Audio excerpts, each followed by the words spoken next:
Welcome to this explainer on glitches in the mind. So, have you ever been absolutely 100% certain about a memory, only to find out later that you were just completely wrong?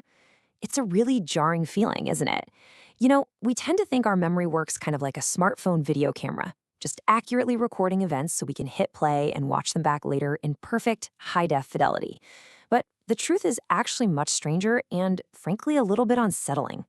Today, we're going to look at the incredibly fascinating science behind why our brains constantly lie to us, fabricate details out of thin air, and instantly erase information we actually really want to remember. I want to start off by challenging you directly. Let's just test your confidence in your own memory right now. Picture the famous mascot from the board game Monopoly. You know him, Rich Uncle Pennybags. You can probably see him crystal clear in your mind's eye right now. The top hat, the big mustache, the fancy suit. Okay, now tell me, does the Monopoly man wear a monocle? Really think about it for a second. Lock in your answer. Well, if you pictured him with a monocle squeezed over one eye, you're actually in the vast majority. But here's the crazy truth. The Monopoly man has never, ever worn a monocle. Literally never. If you look at his actual design, there's no monocle in sight. So why on earth do so many of us vividly remember a monocle that just doesn't exist? Psychologists suggest it mostly comes down to association.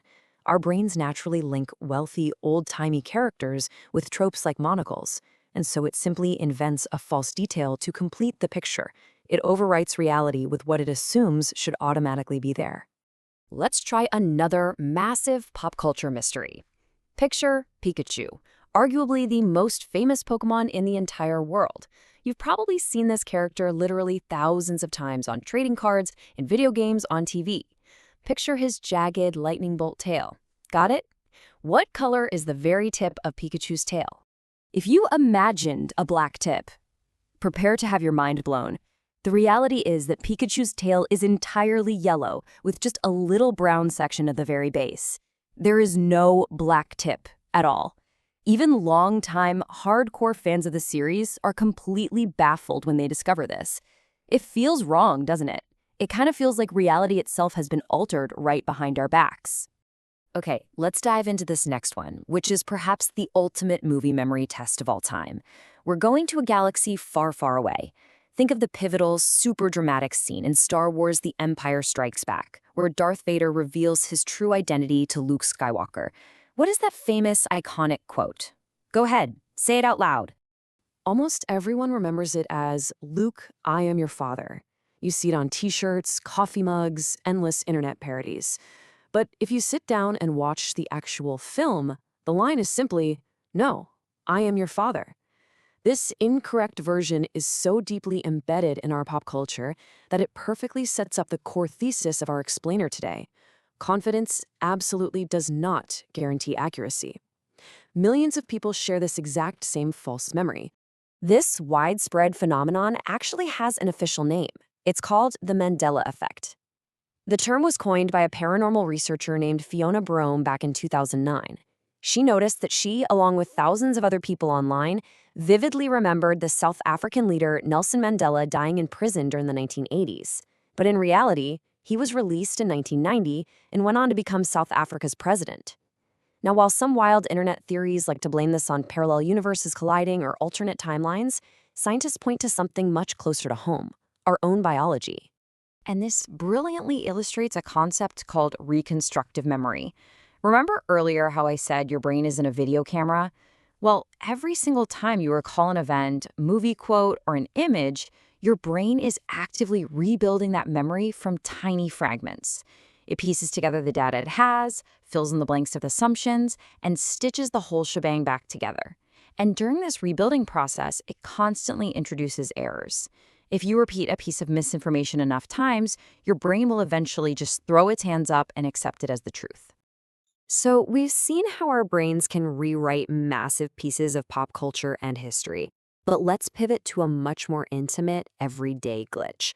One that is highly relatable and, honestly, incredibly embarrassing. Have you ever met someone, shaken their hand, heard their name, and then completely forgotten it just 5 seconds later? You're standing there at a networking event or a family gathering, completely blanking on a name you literally just heard. It's so easy to panic when this happens. You might think it's a sign of cognitive decline or that you just have a terrible broken memory. But I want to reassure you right now, your brain isn't broken. As the quote here says, it's actually designed to remember what it thinks matters most. Your brain is a highly efficient, constantly evolving filter. It simply prioritizes what it thinks is most important for your day-to-day survival and well-being. Let's compare how we process faces versus names to put this into perspective. For millions of years of human evolution, recognizing a face was literally a matter of life or death. Identifying a friend from a foe was absolutely crucial for survival, so our facial recognition systems are incredibly efficient and long-lasting. Names, on the other hand, they're a very recent human invention. They're just arbitrary social labels. Evolution had millions of years to perfect recognizing a face, but barely any time to optimize remembering that a specific face is labeled Michael or Jessica. That is exactly why faces stick and names just disappear into thin air. But there's another sneaky culprit here, and it's called inattentional blindness. Here's the uncomfortable truth. A lot of the time, you don't actually forget a name because you never processed it in the first place. When you're being introduced to someone, your attention is usually completely focused elsewhere. You're thinking, is my handshake too firm? What should I say next? Gosh, I hope I don't sound awkward. Because your brain is completely occupied by your own internal monologue, the sound of their name literally bounces right off your cognitive filter. And, it's impossible to retrieve a memory that was never truly stored. Now, what's really interesting about this slide is how heavily skewed our brain's retention power actually is. The vast majority of it, about 90%, is dedicated purely to meaning and emotion. Just a tiny 10% fraction is left for arbitrary labels. Think about it. If I say, "Hi, I'm Sarah," your brain just tosses that label away. It has no context. But if I say, "This is Sarah, she's the firefighter who rescued 3 kids from a burning building yesterday," your brain locks that in immediately. Emotion and a good narrative strengthen the physical connections between your brain cells. Meaning is sticky. Random labels are for sure not. So think of your brain as having a highly aggressive spam filter. Every single second, it is bombarded with millions of sensory inputs, and it has to aggressively toss out what seems unimportant so you don't just completely overwhelm your system. And when you add stress to the mix, like say at a high-stakes job interview or a big social event, it gets way worse. Stress releases cortisol and adrenaline, your body enters survival mode, it narrows your focus and actively blocks the formation of new, trivial memories like names. And sometimes the memory isn't even gone, it's just temporarily stuck. That super frustrating tip of the tongue feeling, that's just a delayed retrieval failure. The memory is totally there, but the neural pathway is just temporarily jammed.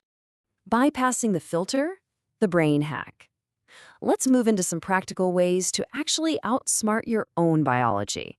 You can actually train your brain to care about names with 3 really clean steps. First, repeat the name immediately out loud. "Nice to meet you, Jessica." Hearing yourself say it literally doubles your exposure to it. Second, instantly connect that arbitrary label to some sort of imagery or meaning. If you meet a guy named Michael, picture him holding a microphone. Actually, say you meet someone named Rose, picture her standing in the middle of a giant garden. The stranger and more vivid the mental image, the better it sticks. And third, just use the name naturally in conversation a few moments later to reinforce that newly built neural pathway. So the crucial point is this. You can memorize all the fancy visualization tricks in the world, but they will absolutely fail if you skip step 0. You have to actually listen.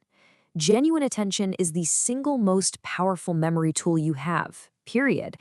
You have to actively quiet your own internal worries about what you're going to say next and consciously choose to focus on the person speaking to you.